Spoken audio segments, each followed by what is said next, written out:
So I'm glad to see the room filled up. When we first started looking at venues in January, we established that we were going to be here in Chapel Hill. It was a pretty big leap of faith for us to book a room this large.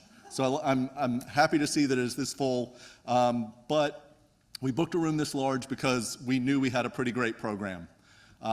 When we first started meeting on Zoom, we were going to seek out who we were going to have as our featured speaker. And we went through 3 or 4 Zoom calls, meeting with everybody, and we, at the end of it, pretty much just said, well, what if instead of picking, we just get all of them? And so that's what we did. We got all of them. That gives us speakers from around the country coming to speak, but also our planning committee really identified some key topics within the state of North Carolina that they wanted to see addressed. So we've got speakers from throughout North Carolina to talk about those and sort of tie in all of the topics that the speakers from around the country are speaking about. And then we're going to wrap up with a session that we did last year, success stories from around the state, where we've got some advocacy groups sharing some wins that they have, and we're going to end on a positive note and sort of the wins that those small organizations have had around the state and where we've seen traction getting things accomplished. So our first speakers to start off, when we talk often in these conferences that we go to and on calls, we talk about Vision Zero all the time. And oftentimes it's talked about as this sort of aspirational goal that, one day that's what we should strive to. But the speakers that we have starting off today both come from communities where that has gone from aspirational to actually happening. So that is a huge leap, and I hope you guys in attendance see that today, that this isn't a pipe dream. We can achieve Vision Zero. So our speakers, starting off, Barkha Patel is the Director of Infrastructure for the City of Jersey City, New Jersey, one of the most densely populated, transit-rich, and ethnically diverse communities in the United States. She oversees the planning, design, and implementation of the city's public infrastructure, including all municipal streets, transit, parks, public spaces, building, and other city architecture. She's responsible for the development and implementation of many of Jersey City's transformative initiatives, including the city's first Vision Zero, a network of protected bikeways and safe streets, a renowned plaza program, innovative parks and public spaces, and a number of awards. Barkha has a master's degree in regional planning from Rutgers University. Following her, we will have Ryan Sharp. He has served as the Director of Transportation and Parking for the City of Hoboken, New Jersey, since 2017. He is responsible for safe, equitable, and efficient operation of Hoboken's infrastructure and transportation systems. Ryan oversees Hoboken's award-winning Complete Streets and Vision Zero programs, which have received national acclaim after 7 consecutive years without a traffic death. Ryan is also responsible for Hoboken's shared mobility programs and green transportation initiatives such as bike share, car share, local public transit, and build out of New Jersey's largest public.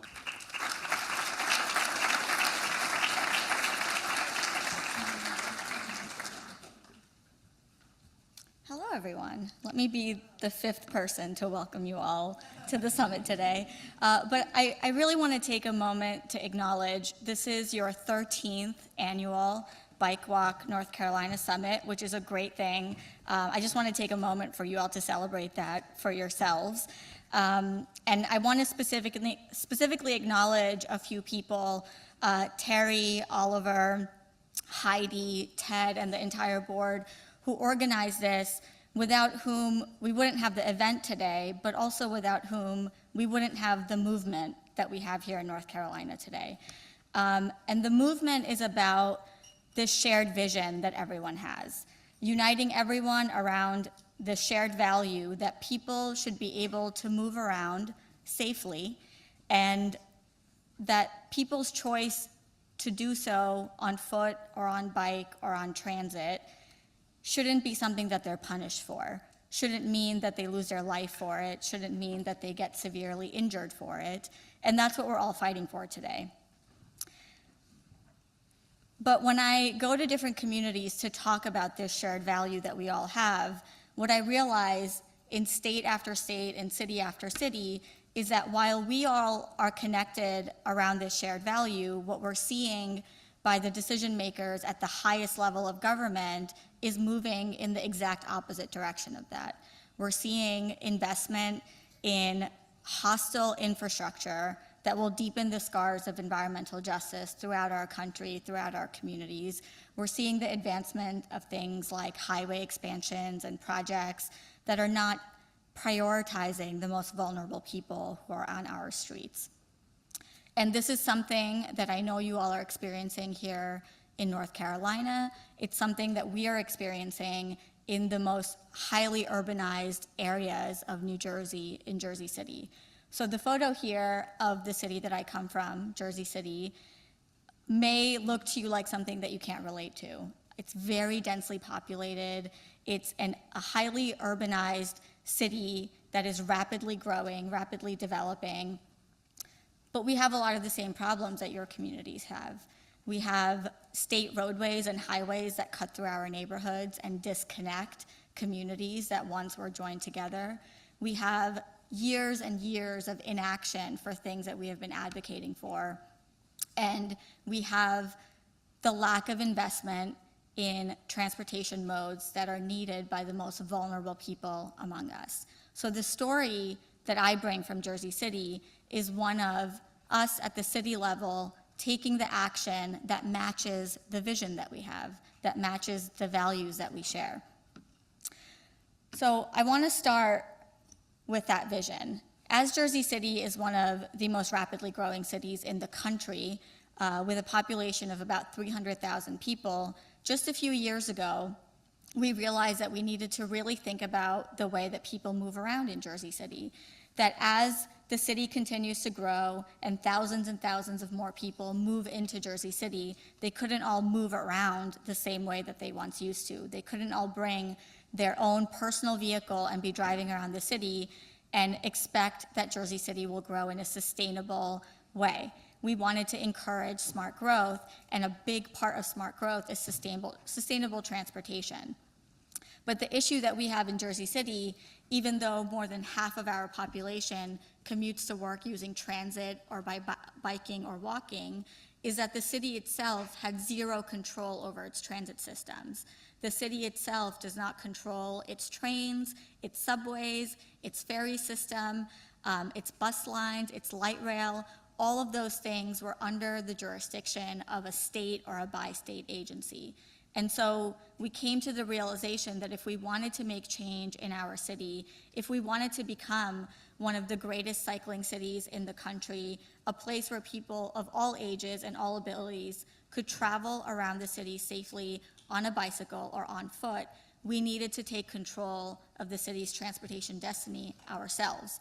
Because even though we had this great ambitious vision, and we had a great community of people like all of you gathered around this vision of safe, sustainable movement throughout Jersey City, this was the reality of most of our streets. Pedestrians made to feel like they're a nuisance in the public right-of-way, dealing with the impacts of vehicular congestion, not having dedicated space for them to do the simple act of crossing a street. We had cyclists fighting for space, not only with other vehicles, but also for modes of transit who operate on our streets, because there were no dedicated bike lanes or dedicated infrastructure for them to move around. And in the worst case scenario, we had people losing their life for it. So we knew that if we wanted to make real change around this reality in Jersey City, we needed to go through a Vision Zero planning exercise. So in 2018, Jersey City became the first city in the state of New Jersey to commit to a Vision Zero goal, which said that by the year 2026, we would eliminate traffic fatalities and severe injuries from all of the city's roadways. There are 218 miles of roadways in Jersey City, and we went through a research exercise and a planning exercise where we looked at a decade's worth of data related to crashes. And what we found was that without doubt, people on foot and people on bike were being disproportionately impacted by traffic crashes. Pedestrians made up only 4% of all crashes that were taking place in Jersey City, and yet they accounted for 43% of all fatalities that were occurring on our streets. They were being punished by not having the infrastructure that was needed for them to be able to walk around safely, to bike around safely. So we looked at all this data and mapped it to understand where the highest injury locations were in our city, like most Vision Zero action planning exercises. And beyond that, we looked at whether people's daily experience and daily stories of moving around Jersey City, the fear that they felt, the trauma of just walking down the street, of biking to get groceries, of trying to ride the bus, of doing the things that the city was encouraging for a more sustainable future, was actually matching up to what the data showed. And it turns out it did in a staggering way. We found that when we mapped for communities of concern to be able to prioritize areas of the city that most needed this intervention, it covered 80% of Jersey City. You already saw the data that we saw on the most vulnerable users. So in our action plan development, we knew that the focus had to be on the action. We knew that the planning was only one part of our Vision Zero initiative, and we needed to immediately mobilize around designing and building safer streets so that we could address these concerns that are not a surprise to any community across the country. And once we had our high injury network, that small collection of streets in any city that contributes to a majority of the crashes in that city, we knew where we needed to focus our improvements. And a big part of our action plan process, which includes 77 actions across various city agencies, whether it's the engineering department or the planning department, or even Health and Human Services, the Board of Education, Public Works, we knew, again, that the focus had to be on taking action. And one of the things that we put an emphasis on was prioritizing major redesign projects, engineering projects at these high injury locations. And so we immediately got to work. One of the first things we did was to test out these interventions on the street in a temporary way using an approach called tactical urbanism. This is a way for usually citizens, but sometimes cities themselves, to take action to make meaningful change in a low-cost, temporary, quick-build way. So we knew that intersections were a problem in Jersey City, where pedestrians weren't visible, where they were exposed to high speeds, to dangerous turning radii, and to dangerous behavior in general by people and cars. And so we needed to reclaim the space at street corners for the people who are the most vulnerable, people on foot. And we did that with just a little bit of chalk paint, which washes away, with a little bit of traffic tape and delineators that we had lying around in the city. So this project here was done for a period of 6 hours, just to prove a point that interventions like this could make our intersections much, much safer for the people who need them. And as we were working on these types of changes in a really small scale and temporary way, because we were doing them for the first time ever, and we needed to prove to our elected officials, to our community members, to other people on city staff that this was something worth doing. While all of this great work was happening, people were still dying on our streets. People were still getting injured on our streets. And through my background as an urban planner, I knew the importance of this work and why we needed to prioritize it. But I didn't really feel the urgency of it on a personal level, which is so important in this work, until tragically an 8-year-old boy was killed on one of our streets while trying to cross a major corridor in Jersey City. His name was Jerry Grant. He was crossing with a group of his friends and parents, and he was struck by a vehicle and immediately killed on the spot.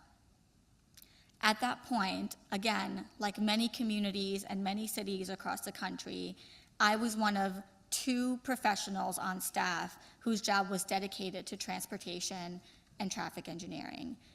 Jersey City at the time had 1 transportation planner, me, and 1 traffic engineer for a city with a population of 250,000 people. So when something like this happens and you are in a position where your job is related to these types of improvements, it's hard not to feel the weight of that responsibility on you. It's hard not to feel like whatever you're doing is not enough. Like there aren't enough resources dedicated, like there aren't enough people paying attention, like the work isn't moving fast enough to make real change. And these are the things that we're grappling with both inside in city government, if you're an advocate on the inside, and externally as the community, trying to mobilize around the basic principle that safety is a human right. The ability to move around safely in our communities is a basic human right. And so when things like this happen, a community can either throw its hands up in the air and say, there's nothing we can do about it. We don't have the staff, we don't have the budget, we don't have the resources needed to make change.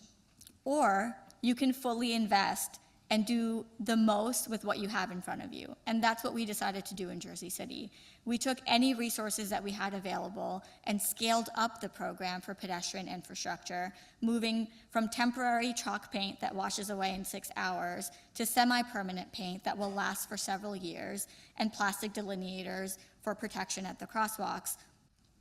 And over time, this effort, installing these curb extensions at 200 of the most dangerous intersections in Jersey City, has evolved even further, and those painted curb extensions have now become concrete curb extensions with green infrastructure and rain gardens and tons of amenities that people actually want to see on their streets that beautify them and make them a pleasant experience, so that the act of crossing the street goes from being something that you do while you're fearing for your life to something that you do and feel a little bit safer, to something that you do because you actually want to walk on that street and take a look at the garden that's growing there and interact with the people in your community. We knew we needed to exercise the same approach for biking that we did for walking. In 2018, this is what the bike network looked like in Jersey City. The red lines you see here are a network of unprotected bike lanes that had been installed in Jersey City on all of the streets that were wide enough for them to go into. This was before we really started thinking about active, sustainable mobility as a real way for people to move around our city. And while that looks okay here, this is what it really feels like to bike in Jersey City when you take away the underlying street network. If you had presented this network of bike lanes to people who were driving their cars primarily, they would either laugh in your face or there would be an outrage. This is not a viable network to move around a city of this size. The lanes are disconnected, they don't bring people to the destinations that they want to go to, and there really isn't an intentional thought or network planning behind this.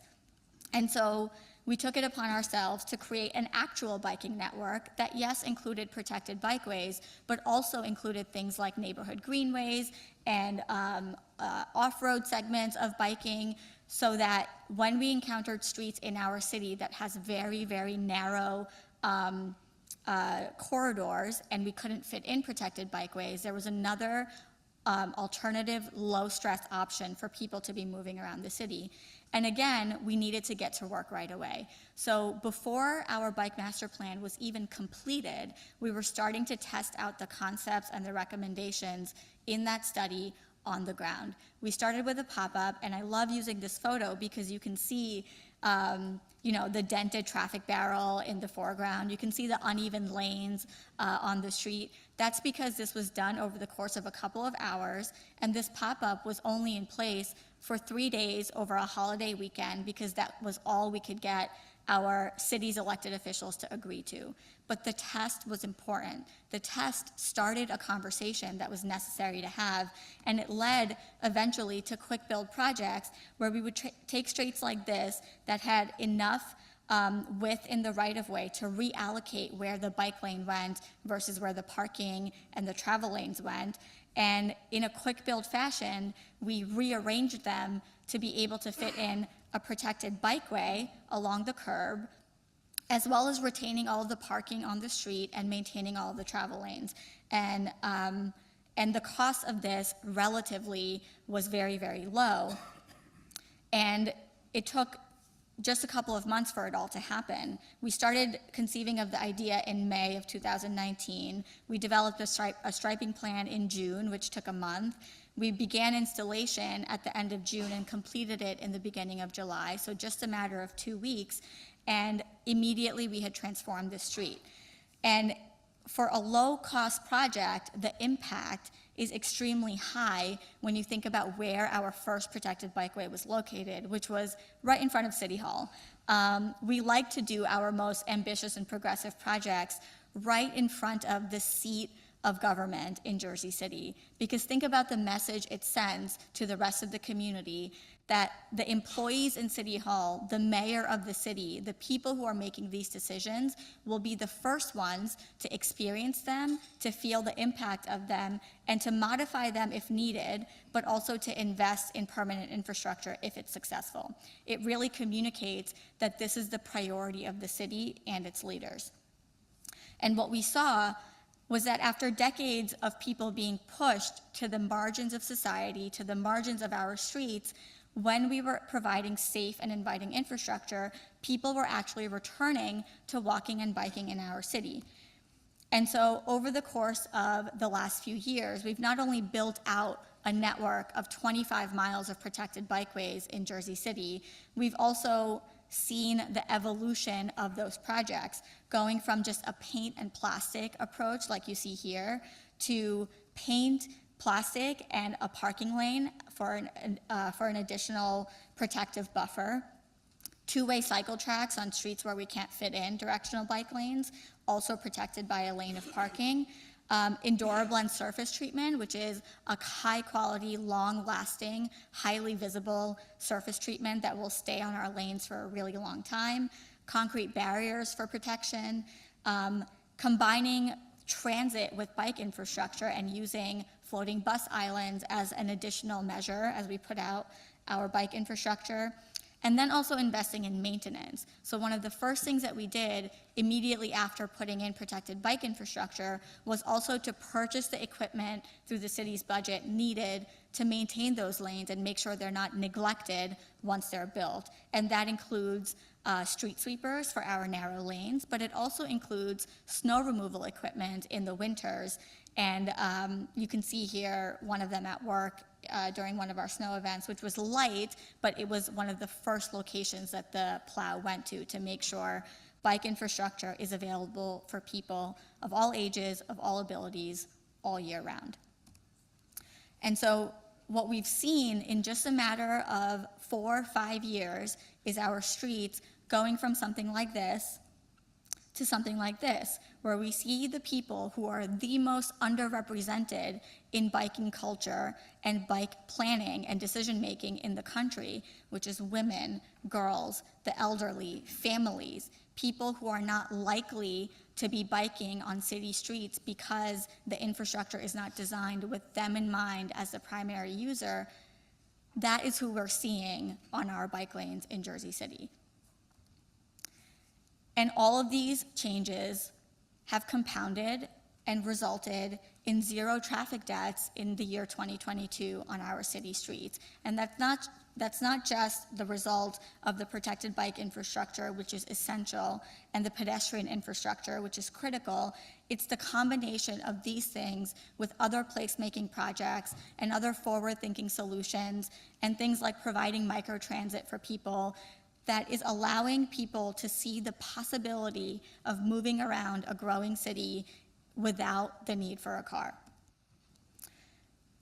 And what's really important for all of this work is the culture shift that occurs in parallel to the physical infrastructure that's being built on the ground. Here you see our mayor welcoming a group of kids during our annual kids bike ride that we have, which is one of the best ways to encourage again, the people who are underrepresented in bike culture to not only know that this infrastructure is available to them, but have a safe and guided way of testing it out with their families, with our local bike advocates, so that if they ever want to bike to school one day and not be dropped off in their car, they know the route that they have to take, and they know that they can do that with their parents in a safe way.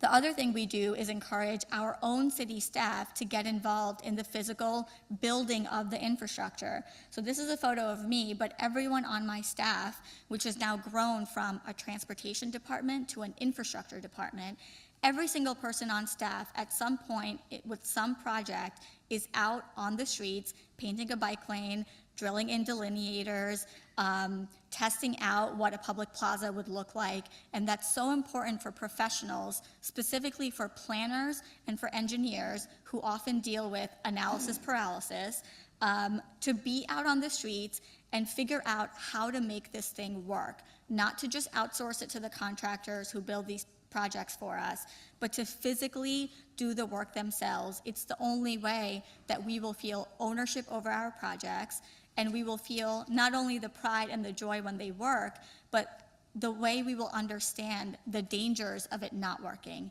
and making sure that we don't make the mistake of designing hostile infrastructure ever again. And beyond that, it's the shift in the culture for people thinking about streets differently. For people to think about streets as places, not just as something that supports transportation from point A to point B, but something that people can actually build community around. And so on this journey of Vision Zero, it's important to mention that while we achieved Vision Zero in the year 2022, the following year, we had 5 fatalities on our streets. And that's important to mention because, again, it really tests a city's character and its habits and its trajectory when you think about how they react to that kind of trend, when they have a really great year and then when they go back to having people dying and getting severely injured on their streets.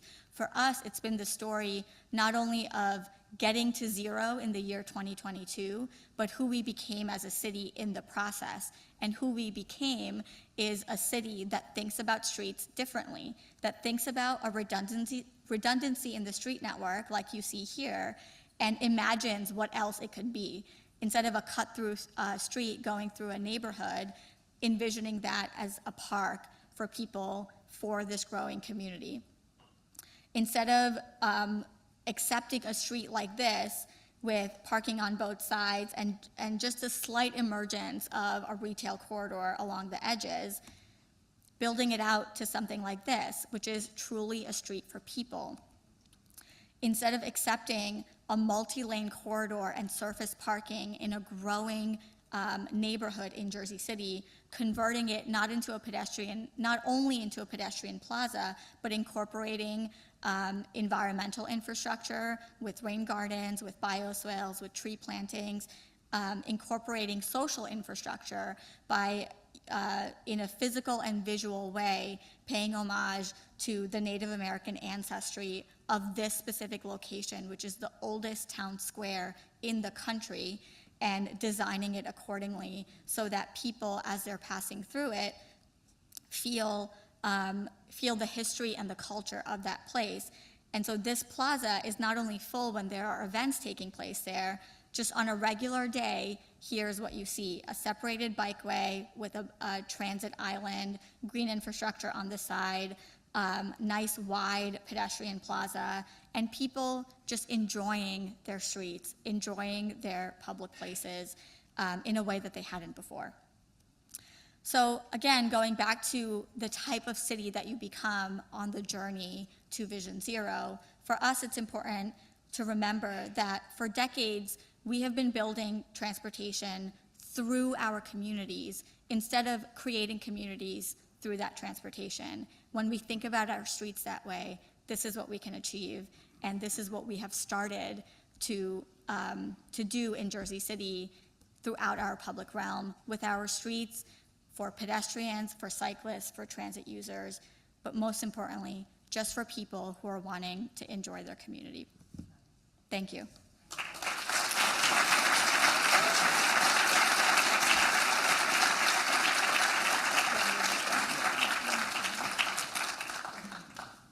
Thank you, Barkha. Before Ryan gets up, I just wanted to make one quick announcement.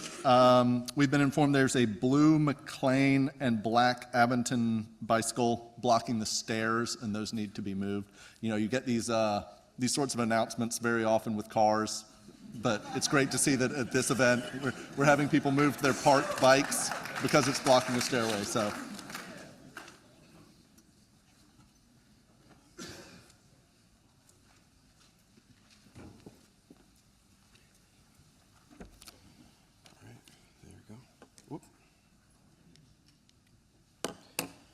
All right, good morning, everyone. How are you? Happy second day of fall. Hard to believe that we've made it here already. Let's see. 1 second here. Let me make sure I get this. All right, so my name is Ryan Sharp. I am now the former Director of Transportation and Parking for the city of Hoboken, New Jersey. How many of you guys are familiar with Hoboken? Raise your hand. Okay. How many of you have been to Hoboken? Okay, decent number. I'm always surprised at how many people have some kind of a Hoboken story. I've traveled a lot across the country in recent years, and every time I go somewhere, somebody either has lived in Hoboken, they've worked in Hoboken, they have family that lives or works or has been through Hoboken. So I find that very interesting considering how small Hoboken is, and I'll show you that in a moment. Before I go any further, though, I do want to say a big thank you to all the conference organizers, not just for inviting me to come out here today to speak to you guys, but just for all the work that they put into making this conference possible. Again, I've been to a bunch of these conferences in recent years, and I can tell you from firsthand experience, it's hard work to put these things together. So if you see one of them over the next 2 days, tell them thank you. I know they will appreciate that, because oftentimes it's the speakers that get all the love, but they're the ones behind the scenes that are making all this possible. So I'm sure they would appreciate that. So for those of you who are not that familiar with Hoboken, it is a small city of about 60,000 people located on the west side of the Hudson River, directly across from New York City. So Hoboken kind of looks and feels like it could be a part of New York. You saw a similar set of photos from Barkha's presentation, and we're actually neighbors. That's the cool thing. Hoboken and Jersey City border one another. So we're actually the first two cities in New Jersey to have Vision Zero programs. Jersey City went first by about a year. Congrats on that. But we've worked well together, and that's one thing I want you to think about here, the power of communities working together collaboratively to achieve a big result at a regional or a state level, right? The more communities that we have investing in Vision Zero, investing in complete streets, creates more power to get that change that we were talking about earlier at the state level, to change those policies that are currently keeping us from having safe and equitable transportation systems for all users. So Hoboken is has a relatively youthful demographic. About half the population is in that 18 to 34-year-old age range. Hoboken has great public transportation. It's very walkable. It's also the birthplace of Frank Sinatra, and it's where the first recorded game of baseball was played all the way back in 1846. So here we have a statue of Frank, keeping an eye on Hoboken on the Hudson River waterfront. I kind of find that a little bit ironic because here he has his back turned to New York, when in reality he kind of had his back turned to Hoboken during his entire career. But people in Hoboken are kind of sensitive about that, so I can't say that in Hoboken, so don't hold me to that. On the right here, this is the intersection of 11th and Washington Street in Hoboken. It's one of my favorites for a lot of reasons, but this is where that first recorded game of baseball was played in 1846, and that's why you see this this home plate logo in the intersection to commemorate that. And I'm sure it looked a lot different in 1846 than it does today. So why am I here? Why have I been invited to come all the way here to North Carolina to talk to you guys today? Well, Hoboken has been in the news quite a bit the last few years because of a very strong record on traffic safety. And in fact, Hoboken today is currently in the midst of a 7+ year streak without a traffic death on Hoboken's streets. So, thank you. But one thing I want you to think about as I kind of go through this presentation, and it's really important, and Barkha mentioned that, is that can change in a heartbeat, right? So if you represent a community that is making progress or maybe gets to zero someday, that does not mean you pat yourself on the back and you celebrate and you put your pencils down and you say, look, we did it, right? This is a never-ending struggle, really, and we have to constantly be innovating and constantly advocating for safe modes of transportation, safe infrastructure for everyone, for all ages and abilities, nonstop. If we don't do that, even when things go our way, we can always have a setback. And so that's been the philosophy in Hoboken for a number of years now. So how do we get there? How do we get to zero? Well, I'm going to talk a little bit about Vision Zero. Hoboken launched a Vision Zero program back in 2019 through executive order. But prior to 2019, Hoboken had been kind of unofficially implementing some components of a Vision Zero program for a number of years. I'll talk about that a little bit more in a moment. But Vision Zero, when it was launched in 2019, was important because it changed things up a little bit.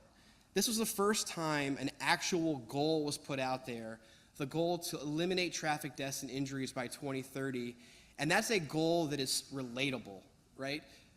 When you have a complete streets program or you have other plans that have, metrics and benchmarks in there that are fantastic and very important, they also sometimes are not very relatable to people in the community. It can be hard to rally around a benchmark like, let's increase our bike facilities citywide by 55% by whatever date and time.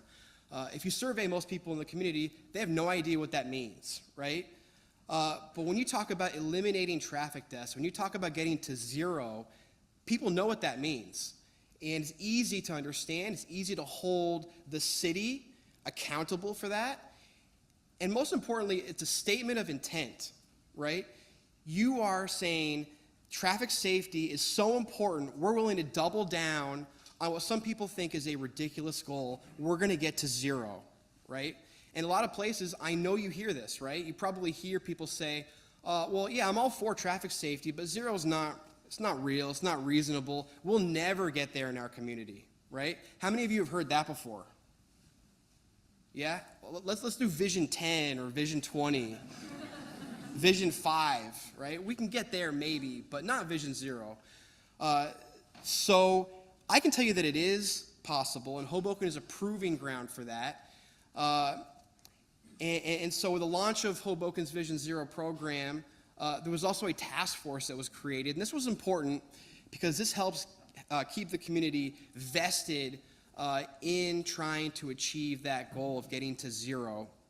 And so Hoboken's task force consisted of a broad section of the community, including city staff, elected officials, public safety, community advocates, and then some of the more vulnerable population groups in our community, like schools, seniors, public housing, and even other jurisdictions. In fact, on Hoboken's task force, we have staff from Jersey City, our neighbor, and Jersey City on their task force has representation from Hoboken. So that's how we work together across boundaries to have a regional impact. And other communities across northern New Jersey, and really the whole state of New Jersey, have looked to that as a potential model moving forward. So Hoboken created an action plan, right? If you have a Vision Zero program, this is one of the first things that you're going to do is create a safety action plan. And the core of that action plan is typically a crash analysis, also what you saw in Barkha's presentation, that identifies where your hot spots are, right? Where are the highest percentage of crashes with injuries and deaths happening in your community? And that's really important because that helps guide investments that will have the biggest impact, and it helps you see where the biggest sense of urgency is required in your action efforts. Hoboken's action plan has over 110 action items. It functions as a living document, so it's intended to be updated about every 5 years so that it doesn't become stale. And the guiding philosophy through Hoboken's action plan and most action plans is using the safe system approach. How many people know what that means, the safe system approach, or have heard of it? All right, for those of you who haven't, it's a little bit of a paradigm shift from how we traditionally think about traffic safety, right? The traditional approach has been to put a lot of blame and a lot of emphasis on individual behavior, right? If we could only get people to just pay attention a little more, follow the rules of the road, those things are perfect, right? We'll never have a crash, we'll never have an injury, we'll never have a death. How's that been working out? Not too well, right? So the safe system approach flips that on its head a little bit, and it says, you know what? People are fallible. People are going to make mistakes despite our best efforts, no matter what we do. So we need to stop trying to eliminate crashes altogether. We need to stop putting people to blame for these things and just putting that off and saying, oh, well, it was an accident. Now we look at things and we say, you know what? We can take proactive and preventable action that will make a difference, right? And we know these crashes are going to happen. So let's focus on reducing the severity of those inevitable crashes, not just eliminating them and looking at data, and then when a bad outcome happens, that's when we take action. Now we're preventing those bad outcomes by using a systems approach. And there's 5 kind of key components to that. One is safe roads, and we have safe speeds, safe vehicles, safe road users, and post-crash care. I'm going to kind of show what that looks like through implementing those different categories and how Hoboken has gone about it. But first, I love this diagram because this shows how a system is intended to work. Ideally, when you have those layers of redundancy built in and you're implementing all of them concurrently, you only need one of them to work, right? 4 of the 5 can fail, and if one of them works, you're still preventing that bad outcome from happening. And that's why it's important to try to do all of these things as much as possible, and why Vision Zero is more than just engineering. So we're going to talk about safe roads for a minute. Oh, wait. Hold on. Whoops. Sorry. Look at that. Got you in the picture there, Barkha. That's when we launched our joint, Hoboken and Jersey City have a joint bike share program that launched together in 2021. So safe roads category, this is the category that as a city, as a county, even as a state, you typically have the most control over, right? You have control for the most part over how you design your streets. So this is inevitably going to be the lion's share of your implementation, and that's been the case certainly in Hoboken. It's important to note that through this category, our goal is to implement street designs that prioritize safety for our most vulnerable population groups, right? So that means designing for pedestrians first. It means designing for children and seniors and people who have mobility challenges, people who come from disadvantaged communities. When you design for those groups of people, you have an incredible downstream or upstream impact, a knock-on effect that benefits all users, all modes of transportation. And so that's been the core philosophy in Hoboken for a number of years now. And so how have we gone about implementing this safe roads category? What's been one of the most effective ways we've been able to get things done and actually build infrastructure? And that's really been through our Complete Streets program and policy that was launched in 2010. And this is kind of that unofficial Vision Zero work that I talked about, or at least one part of it that's been in effect in Hoboken for over a decade now. And the beauty of Complete Streets is that it's an opportunity to kind of co-opt or take over your roadway preservation program and institutionalize incremental safety improvements in your community year over year over a long-term period of time. And that's what happened in Hoboken, right? We looked at Complete Streets and we said, how can we actually do this in an actionable way, not just when we get grant funding, not when city council's feeling generous or we happen to have a council majority and they're willing to pass a capital improvement package that, you know, may be a once-in-a-generation thing that will fund multimodal safety improvements. No, let's take our pavement management program, something that is relevant to pretty much any community in the country, right? You all have a pavement management program where you have to maintain your asphalt year over year. And instead of just focusing on your pavement condition, let's make it a standard, right? Instead of that may, let's make it a shall condition. We shall do everything we can as a standard to include complete streets and safety improvements into all of our roadway maintenance, resurfacing, and reconstruction projects. And so the beauty of this is that these things can be done relatively inexpensively. So here are just a few kind of before and after examples of what you can do and what Hoboken has done over the last decade plus with its Complete Streets program. This is a school on the left. Before, okay, not too bad. After, very simple, adding a bike lane, adding a painted curb extension, putting in daylighting. Again, low-cost features that can be done incrementally. This is Newark Street in Hoboken on the left. That's an example of people crossing mid-block where there's a curve. There were a lot of near misses there and a handful of injuries over a period of time. People were trying to get to a bus stop that was on the border of Jersey City and Hoboken, a very high volume bus stop. And we knew if we didn't take action that a bad outcome could happen. And on the right, you have a very simple improvement, right? It's just a pedestrian island with RRFBs, a little bit of a chicane to slow down speeds.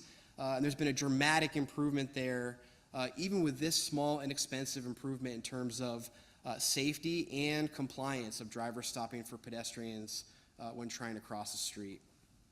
This is River Street in Hoboken, which is a commercial and retail corridor on the east side of the city. Before, it was not too bad. You got a high visibility crosswalk, I guess. But why not make it better, right? There's an opportunity to make it better. So that's what we did. We added a curb extension, daylighting, more high visibility crosswalks, and some placemaking features as well with planters. This is 9th Street and Grand Street. This intersection links together a public high school and a county park. So let's make it a raised intersection. Let's add daylighting. Let's add a bike lane to Grand Street. Let's include some placemaking there. Again, this is all low cost. And incrementally over time, this is also what helps build culture change. And in Hoboken, we do projects like this, and over time, people say, you know what, I really like that. Why didn't you do that in my community, right? In my neighborhood, on my street? And it goes from people who have never seen these improvements before 10, 15 years ago. Now, if these things don't get done, we get complaints. Why wouldn't you do this here? And so these incremental improvements help build that culture change and allow for bigger projects, which I'm going to show you in a moment. Here's 15th Street. Again, not too bad looking. Nice high visibility crosswalk, relatively narrow. But there's an elementary school to the right here, just outside the picture, and a lot of high density housing in Hoboken's waterfront walkway just outside the image to the left. People were not stopping here for children trying to cross the street. There's no traffic control. So, again, we added an island, RRFBs, created a little bit of a chicane there, and there's been a dramatic safety improvement in terms of compliance rates of people stopping for, again, children trying to cross the street, and crashes have gone down in the few years since we installed this. So you build that culture change through these incremental improvements. You take those preventative and proactive measures, right, to avoid crashes that involve injuries and deaths from happening. People start to get used to these things. They start to like them. The data starts to improve. Injuries go down, crashes go down, and then you have support to do bigger projects, like Observer Highway, which is part of Hoboken's high injury network. Observer Highway functions as a gateway arterial in southern Hoboken. If you're driving into Hoboken from the south, you're probably coming from the Holland Tunnel or I-78, so you're still kind of in highway driving mode. So there's a lot of aggressive driving on Observer Highway, and there was actually a pedestrian death there in 2017. But this was the first major road diet in Hoboken, or I'm sorry, in the whole state of New Jersey that involved a protected bikeway, and it went from a 4-lane undivided highway with a service road to 3 lanes with a protected bikeway, new pedestrian walkway, pedestrian islands, and new traffic signals. You can see how awful of an experience it was to be a pedestrian, to be a cyclist, to be a transit rider, even to be a driver, frankly, before the redesign, after you can see how much better this is, right? Now there is a safe space for all users. Another example here, if you were a pedestrian previously, you had to walk on this island. You had to dodge signposts. There was no ADA access. So that was not acceptable, right?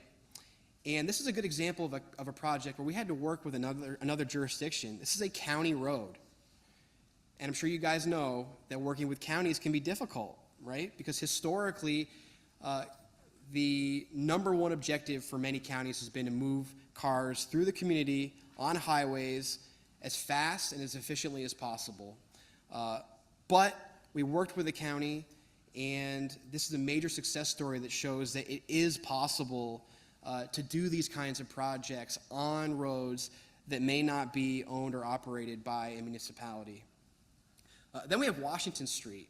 Washington Street functions as the main street and primary center of retail activity in Hoboken. It's also, unfortunately, where there was another pedestrian death in 2015. A woman named Agnes Acera. She was 89 years old. She was crossing the street in the crosswalk, and a driver took a turn too fast, claims he didn't see her, and he ran her over. So this was a defining moment for Washington Street and for a lot of people in the Hoboken community because this was unacceptable, and this was a tragedy that for a lot of people in Hoboken, a walkable, transit-oriented community was something that was not just unacceptable, but it was personal because a lot of people knew her. Hoboken's a very tight-knit community, and this spurred the city and the community to take major action to make Washington Street safer for all modes of transportation. So after a 2-year-long engineering and planning process, there were 16 new traffic signals installed on Washington Street, 57 curb extensions and rain gardens, enhanced bus stops, new water mains and a microgrid, so also utility work underground. And then you see that those high visibility green bike lanes. They look great in the picture. For me, it's the most disappointing part of the project. There were protected bike lanes that were supposed to be included, and then City Council, at the last minute, at the council meeting where final design was being voted on, they decided that's a bridge too far. We want to keep double parking as a possibility, but we'll do bike lanes, right? So what we did, we said, okay, City Council, if that's what you want, fine. We're going to make these the highest visibility bike lanes in the history of the world, so you can literally see them from outer space. And it was still better than what was there before, right? There were no bike facilities there before. You had oversized travel lanes. And what this has done, this represents a project that brings improvements in phases. Since these bike lanes have been installed, there has been a substantial increase in bike riders along Washington Street. And guess what? They hate riding there because they're dealing with double parked cars. It's not a comfortable experience. And now we have a huge army of advocates who say, I love Washington Street, but it's still not good enough. And I bet you $1 million that when Washington Street gets resurfaced again in a couple more years, that's going to get converted to protected bike lanes. In fact, there's already city council members on record who voted against the protected bike lanes several years ago, who said if they're still council members, they will vote for protected bike lanes when the opportunity presents itself in the future. Just a few before and after pictures. You can see how wide those pedestrian crossings are. Significantly improved. Same thing uptown. Angled parking there, which I hate personally, but let's take advantage of it and have huge curb extensions if that's what we have to do. Let's add some placemaking, some huge rain gardens. Another example of adding rain gardens to have beautification and placemaking, also green infrastructure, which is very important in a place like Hoboken that has chronic stormwater flooding. It's at sea level. Then we have the safe speeds category, right? So, question, Can you guys set your speed limit in North Carolina, or does the state preempt that? Some roads. Depends. Okay. So, speeds are critical, right? If you want to get to zero, you have to reduce that kinetic energy for those inevitable crashes that we talked about that are going to happen. And so in Hoboken, that's what we did. We did a citywide engineering study to reduce our citywide speed limit. That was the goal. We didn't go into it and say, oh, maybe we'll go with a higher speed limit if that's what the data shows. We actually used a methodology that was not the 85th percentile speed, right? We looked at a context-sensitive way to do things using the NACTO City Limits Guide through using US Limits 2, which is another way to use a context-sensitive approach to setting your speeds. And we ended up with a 20-mile-per-hour citywide speed limit. And you may think, okay, well, that's not a big difference. 25 miles an hour is great. But the difference between just 25 and 20 miles per hour is about 22 feet of stopping distance when you have to make an emergency stop. And that 22 feet can be the difference between a crash happening or not happening. And it can be the difference between a severe crash that results in a severe injury or death or a minor one. And so we take that very seriously. We took it very seriously in Hoboken. And that has been one way that you can help sustain that zero year over year. And just a few examples of how you supplement that with education and enforcement. All the gateways to Hoboken when you enter have speed radar feedback signs, which gives you a clear message that when you're entering Hoboken, we take speeding very seriously. And we even put educational panels on our EV charging stations that reinforces that this is the law. And we actually won an award in 2023 through the IT Met section for the citywide 20-mile-per-hour speed limit. Then we have a couple smaller categories that cities have less control over. Safe and smaller vehicles. This is something that's obviously regulated more at the federal and state levels. But in Hoboken, we've done what we can to prioritize utilization of safer and smaller vehicles. One way we've done that, or we did that, was through investing in bike share and micromobility. The city spends over $200,000 a year on operations for a bike share program, which is operated jointly between Hoboken and Jersey City. And in just the first 3 years of that program, well over 1 million trips have been taken in just Hoboken alone on that bike share program. One thing that you do have control over as a city is your fleet. So a lot of these vehicles log more miles in a city than just about all other vehicles because of the nature of their work. And so the city has invested in smaller vehicles, putting employees on e-bikes, and purchasing vehicles that have advanced driver assistance systems like pedestrian collision avoidance technology, blind spot monitoring, and things like that, making sure that we're doing whatever we can. Again, we're leading by example, that we're going to invest in safety even when it's our own fleet and our own staff. Then we have safe road users, right? Now, yes, behavior is something that we shouldn't put all of the emphasis on, right? We know that those crashes are inevitable because people are going to make mistakes. But we do want to do what we can to try to influence behavior the best that we can. And so committing to things like high fines for parking in bike lanes, or doing pedestrian decoy operations with police, having members of the community from the city council all the way down to anyone and everyone who wants to be a part of the program sign a Vision Zero pledge, including when you get a parking permit, that you are pledging to drive safely, that you're pledging to follow that 20-mile-per-hour speed limit. Those are things that help build culture change and keep a community focused on that goal of getting at or being at zero. And lastly, we have post-crash care, right? So there still are going to be injuries. There still are crashes with injuries. Thankfully, no deaths in 7 years in Hoboken. But every time there's a crash with a serious injury, there is a rapid response plan and a set of individuals that are tasked with identifying what happened in that crash and coming up with a plan to take immediate action to implement short-term safety improvements there, and then come up with a longer-term plan to prevent that from happening again. And also using data every single year to identify patterns and try to be proactive with measures across the city through that Complete Streets program. So you have that positive feedback loop where you're always trying to take action to prevent bad outcomes from happening.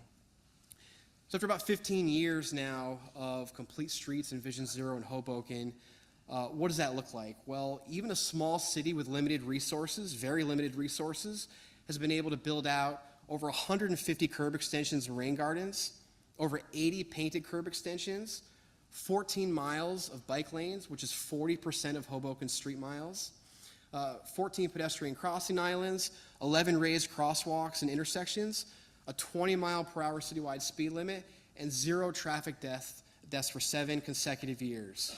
So it is possible, and you guys are going to be the change agents to make that happen here in North Carolina. So get to work, all right? Thank you.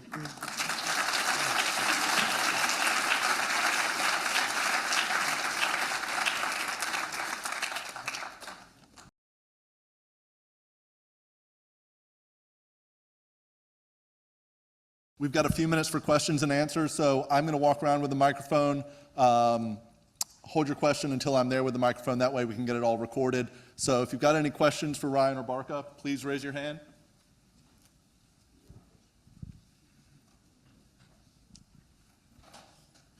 This is your opportunity. We've got to have a couple. There we go.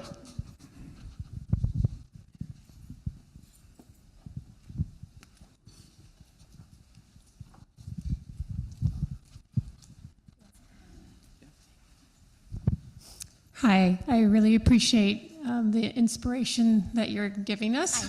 I was curious to know, I really value the impact on the most vulnerable in our communities.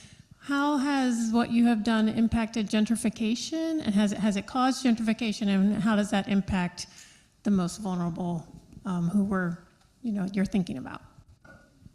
Thank you. Such an important question, and one I think a lot of you are thinking about. Yesterday, several of you brought this up to me. So I'll speak for Jersey City. Because the city is so rapidly growing and still building and sort of going through a renaissance over the last couple of decades, there is just a ton of development that people are not used to. So that is already happening, and people are already grappling with not just the gentrification, which is, while our neighborhoods are changing, they're also bringing in a lot of things that have been needed, which are happening because of the development. So there are positive aspects of it, but I think really just grappling with the displacement of people that's happening. And when there is rapid development at the highest level, and then the infrastructure of the city is also changing at the same time, that can be a lot to deal with for people. And so our way of sort of managing all of those changes with the community and for the community is to always start with the recognition that the most vulnerable people in a transportation system are people who are walking and biking and using transit, that paired together with the most vulnerable people in our community from a demographic standpoint, who are people of color, people who have been dealing with environmental injustice for several decades, women, people who don't own cars. All of these things layer together, and so often the changes that we're making are starting, kind of like what Ryan was saying, are starting with them as the primary user of the street. And so there's a recognition that the neighborhoods are changing. There is a little bit of gentrification that's happening. We don't want our communities to be displaced. And at the same time, we want them to be able to take advantage of the neighborhood while they're still here. And I think both can happen at the same time. So in Jersey City, we have one of the strongest inclusionary zoning ordinances in the state that require a certain amount of affordable housing with all new development that's happening. And at the same time, we require not only that development to provide a certain percentage of affordable units within every single building, we also require development to follow Vision Zero principles when they're thinking about the care of the public right-of-way in the vicinity of that building that's going up. And then that pairs along with improvements the city is putting in as well. So every site plan application for every new development, the same way that they would have to think about land cover and how much permeable surface there is on site, and light and air studies, they're also having to think about complete streets and how they're treating the access points to that building, not only right in front of their property, but in the area that surrounds it. Do you want to add anything? Hoboken has, similar set of policies. Also a very strong inclusionary zoning ordinance, and that's been around for a long time in Hoboken. Recently, there was a major redevelopment plan put in place that was adopted actually just a few months ago for Hoboken's housing authority. There's a massive public housing complex in the southwest part of the city that is pretty old now, and I believe that plan won an award. It's going to be updating all of the public housing without displacing any of its residents, not even during construction. And also part of that redevelopment, that part of the city is also the most flood prone, right? Not shocking, an environmental justice issue that dates back many decades, but there will be green infrastructure and stormwater management components that will be part of that plan to help improve quality of life for the residents of that part of the community. So that's one example. Also, just trying to take a data-driven, equitable approach in everything that happens so that there's as little bias as possible. Planning for different groups, weighting or adding additional weighted criteria for streets that have parks, that have public housing or disadvantaged census tracts or blocks. Doing things like that helps promote and prioritize projects that are going to be beneficial to everyone in the community. And it's hard to completely stop gentrification from happening, but these are the tools that have been used in Hoboken as well and have been fairly effective, I guess. Hi, I'm Abby Williams, Bolton and Mink. Thank you guys both so much for your presentation. I know I learned a lot, and I really appreciated what you said about the short-term solutions in order to demonstrate to elected officials and to the community that this is a viable option.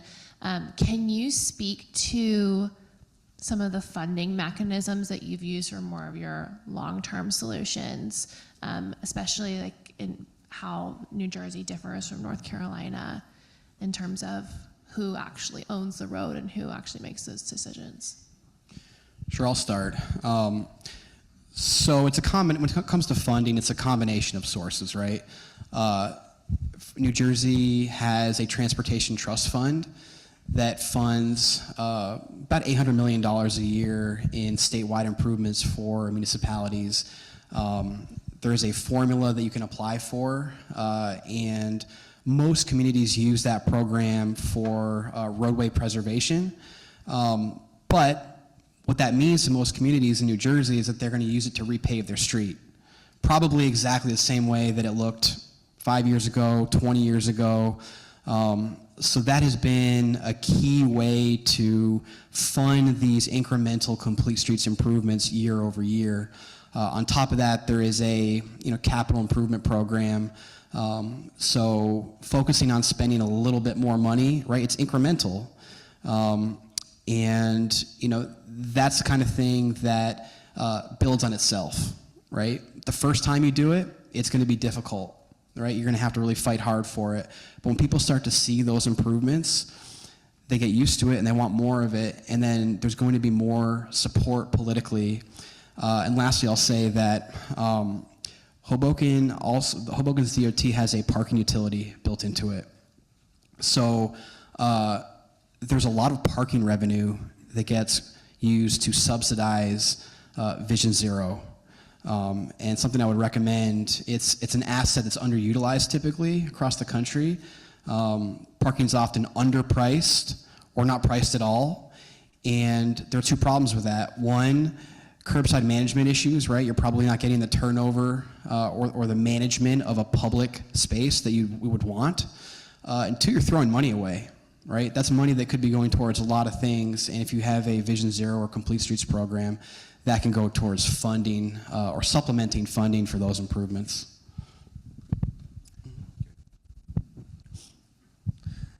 Sig Hutchinson, former Wake County Commissioner, great presentation today, and I want to know what type of resistance did you have from the community as you were planning and implementing these changes for the community? Every type. I can start. I just want to say on the point about the parking revenue and funding sources, Ryan's really he's being very modest. It was such a brilliant setup that they had in Hoboken, which was created by him, which really no other town in New Jersey was doing, and now a lot of them are following. And, you know, people say no one pays attention until you win. And Ryan was doing this for years and years in Hoboken for so many of their projects, and when they committed to Vision Zero and started to scale up all of the big corridor redesign projects and major infrastructure, is when, correct me if I'm wrong, people started to say, how are you getting all of this done? Where are you getting the money for this? And he was able to say, obviously, parking revenue should go towards transportation improvements. That is the correct place for it. We don't have that in Jersey City. So we don't have a year after year sustainable source of funding. We are kind of at the mercy of, you know, capital decisions that are made every year by our elected officials, and that's a scary reality. But it's good to have each other's example on a lot of these things and bounce ideas. And they can do some things in Hoboken that we can't. We can do some things in Jersey City that they can't. But there's a constant exchange of ideas, and that is a really good one. I just want to say, to add on to that, sorry, that example is super helpful, because when Jersey City does something that has been tough for Hoboken to do, whether it's politically or whatever, it's easy for us to now point to that and say, hey, look, Jersey City next door just did that. And that's what I mean by that regional cooperation. When you work together, amazing things can happen. And we've been doing that for a long time, right? Yeah. Okay, we'll stop gushing over each other. We got one. The question about the resistance by the community. So when we first started our quick build projects, which was just a way to test things on the ground, there was a lot of resistance from both sides. From the advocates, there was feedback that we were getting, which was, you are not doing enough of this work. There is an urgency that's required from you as the people who are in city government making these decisions, responsible for all of this money and time and resources, and you're not doing enough. So it's great that you have this one intersection that you painted in colorful paint, and it's making this crossing safer, but there are thousands of intersections in Jersey City. It's probably about 7 to 8 times larger than the size of Hoboken, 218 miles of roadways, intersecting with county streets, state highways. You're not doing enough. And then on the other side, it was, why are there colors on my street now? It makes no sense. What is this? There was no notification. So when people, for a long time, the resistance was, we don't want this bike project or this pedestrian project. There's no need for it. You're adding chaos to the streets. You don't need to do this. And then when it became clear for people who were resisting in that way that it's not cool anymore to be against a bikeway project in Jersey City, then it was feedback saying, you didn't notify us properly. You didn't do enough community outreach. And so we on staff have to learn how to parse through that feedback on when there's a legitimate concern about a community that typically isn't well represented in planning decisions, saying, we didn't hear about this, and that's a real systemic issue, specifically for communities of color. or communities that are non-English speaking that we do have to respond to, versus feedback we're getting from people who really just don't want that thing to happen, who are saying, you didn't give us enough notice. So that's from the community, and then a lot of resistance from elected officials. I don't know if you were there at that meeting, but I publicly have been told by council members that I am single-handedly ruining the city because all I do is turn streets into bike lanes and put in parklets and turn them into parks and bring in transit, and no one wants it. And I always think to myself, what a legacy to have to be doing all of these things. So tons of resistance from elected officials who are just seeing a lot of things changing that they don't want to see, and I think who are struggling to accept that there are powers and abilities that staff have that council members don't have full control over. So for example, we do have the ability to pedestrianize a vehicular street for a period of 6 months, and we don't need council action on that thing. And so that's a difficult thing for them to accept. And the way that that manifests is resistance on a lot of these tough projects. So one thing neither of us really got to talk about today is the work of building up that support individually with every elected official, the relationship building that has to happen, the trust that has to be built, the consensus, and that's a big, big part of the job from the city staff level.